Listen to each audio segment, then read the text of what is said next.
Hello and welcome to my podcast, Whisper in the Shadows, the true story of a real-life undercover cop. I'm Michael Bates, and I was a police officer for 15 years in one of the country's state police forces. I was also an undercover cop for over 2 years, and all the episodes of this podcast are my true stories of what it's really like to be an undercover cop. Rather, I was Michael Bates. So, full disclosure, Michael is not actually my real name. It was my covert identity I used on most of my operations. Now, everyone has a notion of what undercover policing is all about. Whether you think they are a narc, a covert operative, a dog, or an undercover cop, most people seem to confuse plainclothes police with being undercover. There is a very big difference though. Most plainclothes police don't wear a uniform, so they aren't as obtrusive in public. Being covert is completely different though. You become immersed in the world of your targets. When you're a police officer, part of your role is to investigate crimes. This means you try and find evidence to prove the person you have arrested has committed that crime. Now, this evidence can consist of physical, verbal, video, and witnesses. When you're an undercover police officer though, you are the evidence, and you are the reason someone gets convicted of the crimes. That is both exciting and dangerous. So, why don't we get on with the next episode?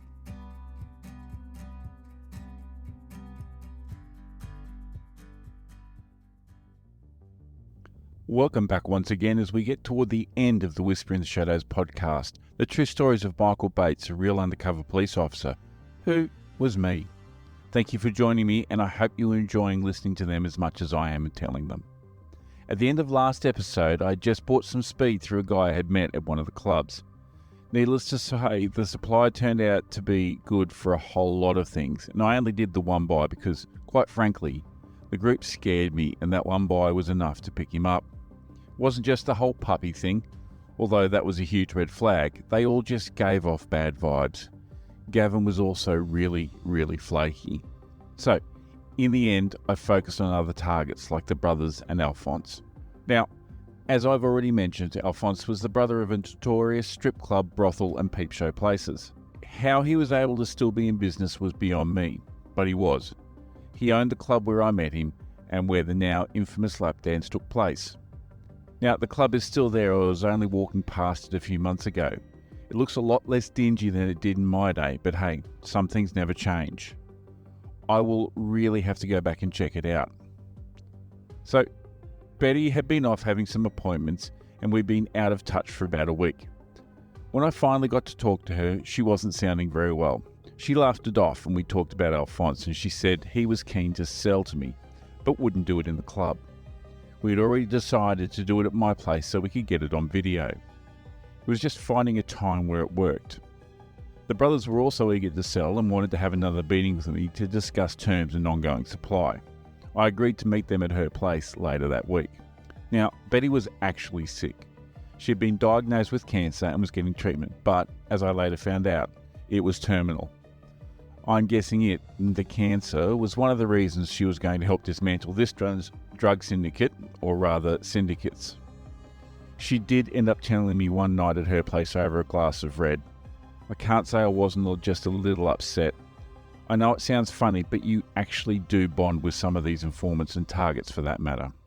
As I've already said, they generally aren't bad people. They have just done bad things. I genuinely liked Betty, and I was sad that she was going to go through that cancer battle. We had a very long conversation where she gave me a big insight into her life, where she grew up, went to school, all the things that formed who she was and how she came to be sitting in that tiny apartment talking to me as an undercover cop.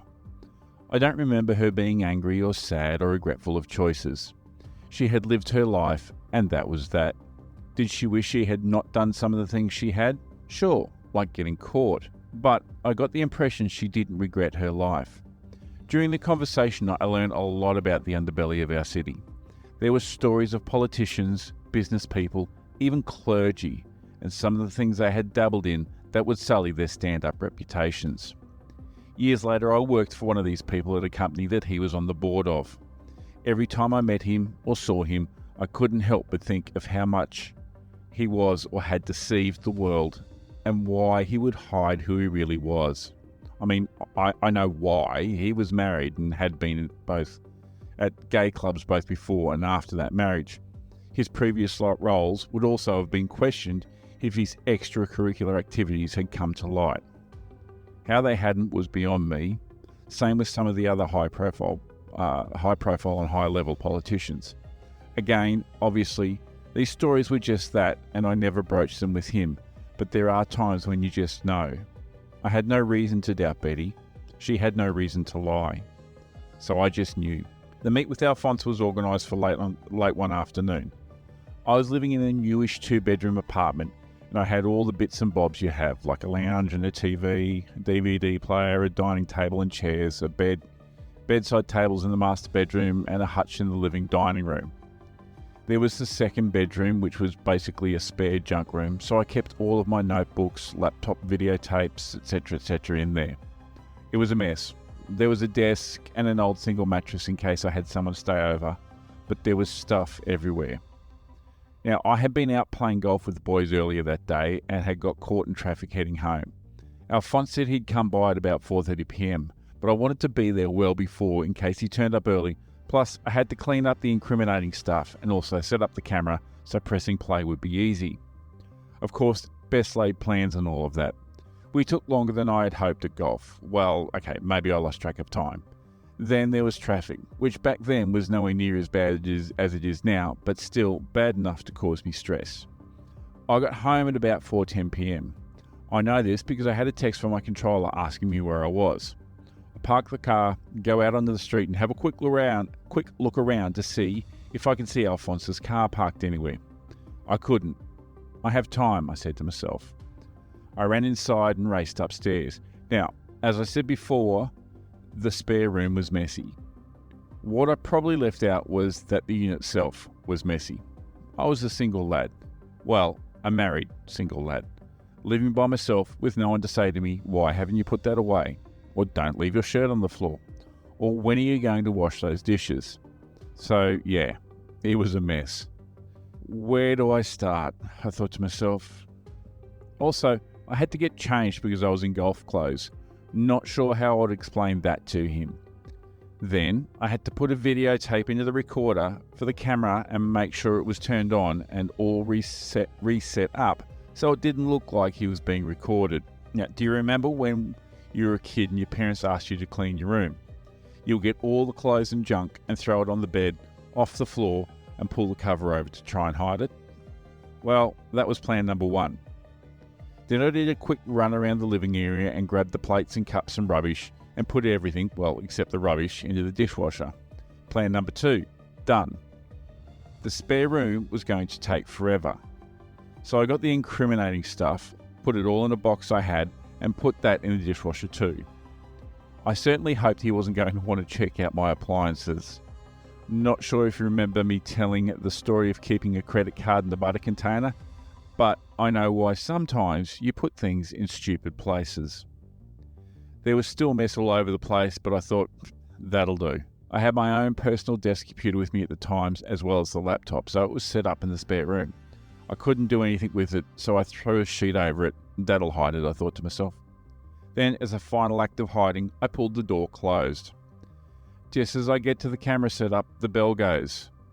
Now, luckily for me, it was the bell to the outside door, not the inside one.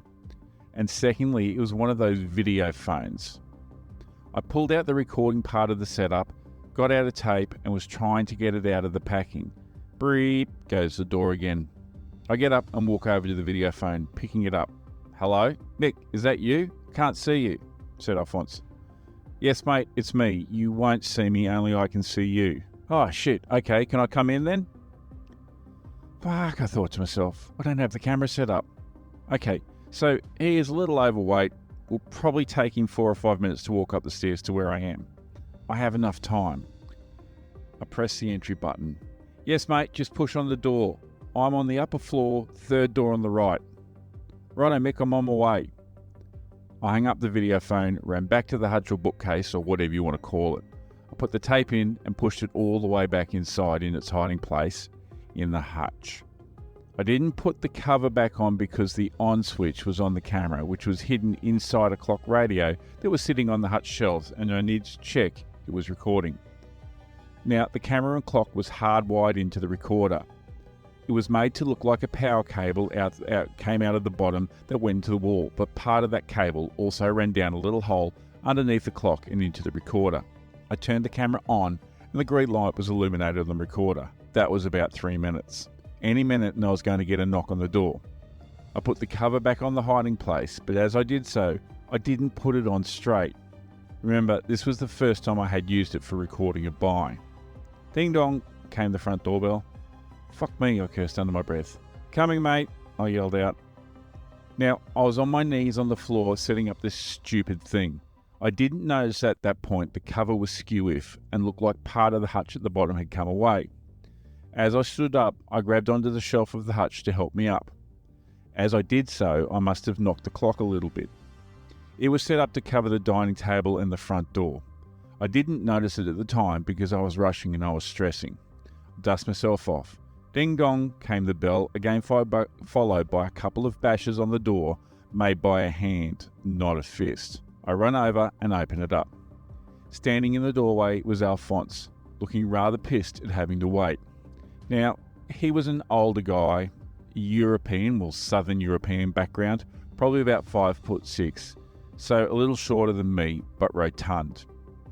I wouldn't have said all of it was fat either. He was allegedly a muscly little guy. And he was also someone you didn't want to piss off.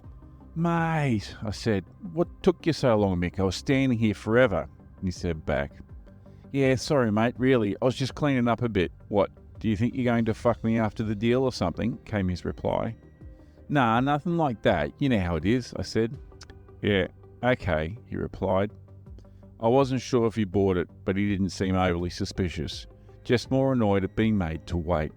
Do you want a coffee or a tea? I asked as I moved him towards the dining table. Nah, I'm good, he replied. He was looking around the apartment and not being corralled to where I wanted him to go. Mind if I have a look around? He asked.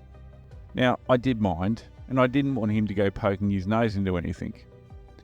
Yeah, sure. Do you want the 50-cent tour? I said laughingly. Over here is the lounge and the kitchen you can see through there.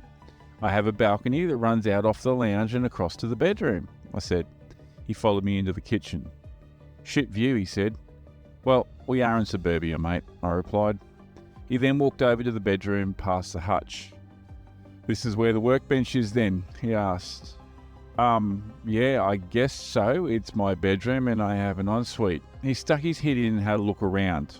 As I was walking over to the bedroom entrance, I tried not to look directly at the camera, but I did. As I looked down, my heart skipped about 3 beats. The piece of the hutch that was covering the hiding spot of the recorder was ajar. Now, not a lot, but I noticed it. If he had looked at me, I was probably going white and then flush and then sweating, because that's what it felt like. In reality, he had walked straight past it already and didn't notice it, but that thought didn't enter my mind. I again had one of those lucid moments where my body went, what is the escape route? How do I get to the door before he grabs me? Do you think he's wearing a gun? Speaking of guns, where is my gun? It was in my cupboard in my bedroom, hiding at the back of it under a pile of clothes. It's big, he said as he walked back out. It took me a second to comprehend what he had said and said, huh? Oh yeah, the bedroom. It is quite big, isn't it? He then turned and started to walk up the little hallway which had the main bathroom and the toilet on one side and the spare second bedroom on the other. Don't look in the spare room, I said to myself. I don't want to have to explain that. He looked in the bathroom. Not bad, he said. He then stopped and looked at the closed door. He motioned with his head. What's in there? Mate, just a spare room. Basically my junk room, where I keep all the mess. I also have my computer and a desk in there, I said. You have a computer? He asked. What do you use it for? Mate, you know, I go onto chat sites and some of those porn sites. That's why it's in there, so people don't see what I'm doing from outside, I said. You dirty fucker, he replied. He took me at my word and didn't open the door. I breathed an internal sigh of relief. Now, back in those early 90s, the internet was just starting off, so chat rooms were the big thing. You could literally chat to anyone about anything. organise a hookup, organise to buy drugs. They weren't highly regulated and they were mostly anonymous. It was the Wild West of the web. But he appeared to buy that explanation, which calmed me down. I was still stressed about seeing the ajar piece of the hutch though. Now, I had pre-organised how we were going to sit. I had put 3 chairs at the table. One had stuffed pole on it, which meant it was taken. I was going to sit at a chair that was at the top end edge of the table, and the other chair was virtually facing the camera. The idea was that there would be a clear angle of his face, nothing blocking the view of the table, so everything could be seen and recorded.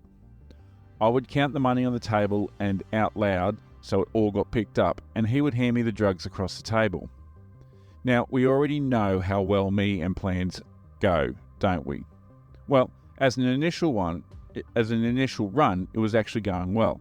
He sat where I expected him to, and I sat where I had wanted to.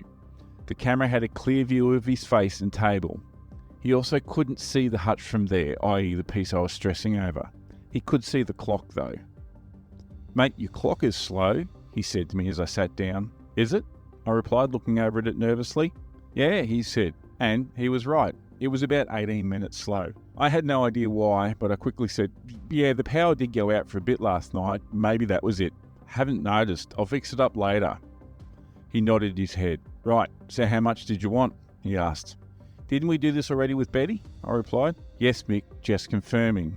Don't get your silk knickers in a knot," came his reply. "I'm not wearing any," came my reply. He just laughed and threw his head back.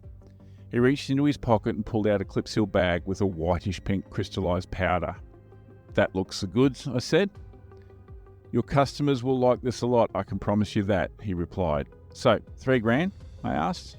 "Yes, Mick, that was what I asked for," Alphonse replied. "Yep, sure, just checking," I said. "It's in my spare room. Let me go and get it, yeah?" I asked. "Yes, go on," he replied. Now, he didn't take his eyes off me. He watched me get up and walk to the spare room, open the door and go inside. I left the door open so he could see what I was doing. Well, hear what I was doing. I grabbed the money out of a bag. It was in mostly $100 notes with some 50s. I came back out of the room and pulled the door closed. I had the money folded up in my hand and I looked up at Alphonse. He was just staring at me. I gave him a quizzical look and walked back to the table and sat down in my chair. "Just checking you didn't have anything else in your hands, Mick. Nothing personal," he said.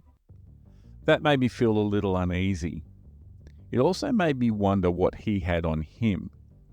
I have no doubt he was carrying. That made me feel somewhat more anxious now when I think back on the situation than I remember feeling then. Maybe it was the adrenaline, or maybe I have repressed that anxiousness. I put the money on the table. "Do you want me to count it?" I asked. "If you like," he replied with a grin. So I started counting out $3,000. When I finished, I passed it over to him and he counted it a second time. "All good?" I asked. "Yes, Mick, correct weight," he replied. "Can I have the gear?" I asked. He put the money in his pocket. Now, if I was going to get ripped, this was the point it would happen. Alphonse had both the drugs and the money. I didn't have any weapons that he could see. He most probably did. Another anxious moment for me. But, as always, there was nothing to worry about. In full view of the camera, he passes me the bag and says, "It is really good speed, Mick. You will like it and you'll be back for more." "Mate, I have no doubt I will be. I have someone lined up already to get some tonight," I said. "How much are you selling it in?" he asked. "Just 0.25s, I said. "Can I jump on this?" "Look, I wouldn't the first time, but maybe another half won't hurt next time," he said. Alphonse got up and said he was going to go as he had to be at the club. I went and put the gear in my bedroom and came back out. Alphonse was staring at the hutch and the clock. "Mate, that really bugs me having it slow," he said. "Yeah, well, I'll fix it later so next time you won't know," I replied. He was looking straight down the barrel of the camera and it didn't even register. I walked him to the door, or more like escorted him out, very subtly, mind you. "I might come in tonight or maybe tomorrow night," I said to him. "Sure, Mick, Benny knows I'm always there," he replied. "I'll let you know what my customers think." With that, he patted his pocket and walked out. I had the video phone turned on so I could see him exit the building. Only then did I breathe a sigh of relief. That was far too stressful for a first buy. These speed dealers were a different breed and had the appearance of being dangerous. I know that the bigwigs in the heroin trade were dangerous, but it just seemed much more in your face with speed dealers. Maybe that was because there are a lot of bikies getting in on it and that was the culture, bravado and bullshit. Anyway, so Alphonse had left and I sat at the table for a minute and collected my thoughts. I then got up and went to the hutch and turned off the camera. I opened the secret compartment and took out the recorder and ejected the tape. At least that looked like it had recorded, which was a good outcome given the day I had been having. I turned it off, put it back into its hiding hole and closed it up. Properly this time. Now, I had a video player, kind of like a handheld one, that I could use to watch the videos. Had I been a single guy, it may have got a thorough testing regime on a nightly basis, but I wasn't and I would never use it for that sort of inappropriate recording. Anyway, I grab it, the tape and the drugs and head off to my controller's place to hand over the evidence, check the tape and do a basic run of notes. Oh, and also let him know I was still alive. On the drive over there, and remember this was his real house I was going to, a thought crossed my mind that it would be funny if I was pulled over now with a bag of speed just sitting on my front passenger seat out in the open. Any uniformed copper would think it was their lucky day. After a quick chat, I pulled out the video player and put the tape in. I rewound it and pressed play. Now, it wasn't the clearest picture and it was black and white. I had found the best results were to use it with the light on in the dining room, but the others off, and that gave the best picture quality. You could see me at the door. You knew it was me because firstly, I was the only one inside at the time, and secondly, I looked straight at the camera, unconsciously. You see me open the door and greet someone. It was then I noticed it. The camera was facing the wrong way. Well, not the wrong way, but the fantastic field of vision it had been meticulously set up to watch was off. You couldn't see who was at the door, even when they came in. Luckily, Alphonse walked around the unit a lot and he was captured on it. The second issue came when we both sat down at the table. I had moved the camera ever so slightly that you couldn't see me sitting there, just a hand on the table, and you just had him in the edge of the frame. When he moved to his right, he moved out of frame. Well, his face did. What was I saying about me and best laid plans? Was it a total disaster? No, not really. You got him taking the money and counting it, him taking the drugs out of his pocket, and him handing me the drugs. You couldn't argue it was someone else in the room because you couldn't see anyone for over 20 minutes. He occasionally moved out of frame, but we were confident that we had enough. Seems the DPP thought the same when it finally came to run the prosecutions. The next day, I caught up with Betty and she said she had been to the club and seen Alphonse. He was pretty happy with the deal and didn't seem to have any suspicions. In her words, I was in and no one even batted an eyelid. That night I went back to the club. I was only there for about 30 minutes. It may seem strange, but there is only so many naked women you can see before they all start to look the same.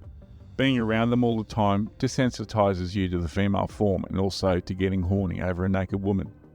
It was truly a weird experience. Anyway, I met up with Alphonse and I gave some feedback that my customers loved his gear, so I would need to get some more in a day or two's time. I now had his phone number, so I was able to call him and organise the next deal. It was now Wednesday night and I needed an early night. I left and went back to my unit. On the way, I stopped and got some Chinese takeaway and a DVD. Quentin Tarantino had just released a new film, From Dusk to Dawn. It looked like a good film to watch, something about drug dealers kidnapping a family and trying to cross at the Mexico-US border. Just some light fare. I got home and by this time it was almost midnight. I had my dinner, had a few bourbons and put the DVD on. Now, if you're a little bit not into horror movies, like I am, watching a movie about vampires at midnight is probably not the best thing if you want to actually get some sleep. Oh yeah, spoiler alert, they run into a coven of vampires and have to fight their way out. Salma Hayek was pretty hot though. On the Friday night, I did my last buy with Alphonse. I went to the club that night, actually looking for Betty as she had been scarce on the ground. As it turned out, she was having some medical procedures for a cancer, but she hadn't told me or my controller that, and had just disappeared off the face of the earth. I asked a few people if they'd seen her and got the old trouble in paradise, hey? Responses. We had publicly shown I was my own person so I could separate myself from having to do everything through or with her. It was actually quite funny thinking back on it now. Anyway, I ran into Alphonse and sat with him at the end of the bar where he usually sat. He said it gave him the perfect view of who came down the stairs and what was happening in his club. "Mick, I thought you were going to get some more gear for the weekend," he said to me. "Mate, yeah, I am. I just had to find Betty and ask her about something," I replied.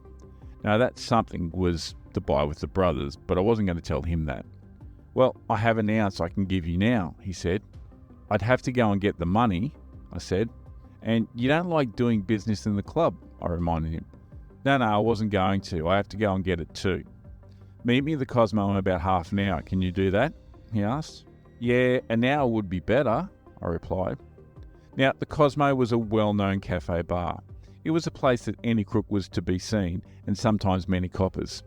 It had the front part as well as a back area, usually where deals were made and done without prying eyes. I left and went back to my car.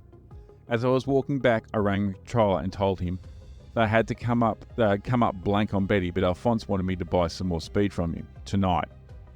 That required him to go into the office, get a drawdown of cash and have it approved and signed off, hence why I needed the hour. That was done and I met my controller on the street not far from police headquarters. He handed me the money and we had a bit of a chat. Since he was out, he decided he would go and have a coffee. Guess where? He arrived about 10 minutes before and was sitting out on the footpath for part of the cafe. I walked in and tried not to look at him or acknowledge him, or that I even knew him. I went down the side and out to the back room. Now there were about 10 or so people sitting at 3 tables. Alphonse was sitting in a booth by himself. I walked straight up to the booth and sat down opposite him. "Mick," he said and nodded his head. "Mate, I have got to stop all this running around," I said. "Do you want your gear or not?" he asked me. He appeared a little short. "Mate, yeah, is everything all right? You were all good when I left you an hour ago at the club," I said. "Yeah, we just had some dickhead bucks party come in," he said. "Mate, let's make this quick then. I'll get you back to the club," I replied. I pulled out $3,000 in $150 notes, all rolled into a bundle with a rubber band around them. I was using my right hand as it was closest to the wall and the hardest to see. I passed it under the table to him. "Do you want to count it?" I asked. "Nah, Mick, I trust you," he said. And with that, he passed me something under the table. It was obviously a plastic bag and had something powder-like in it from the feel. I pulled it into my lap, sat back and had a look.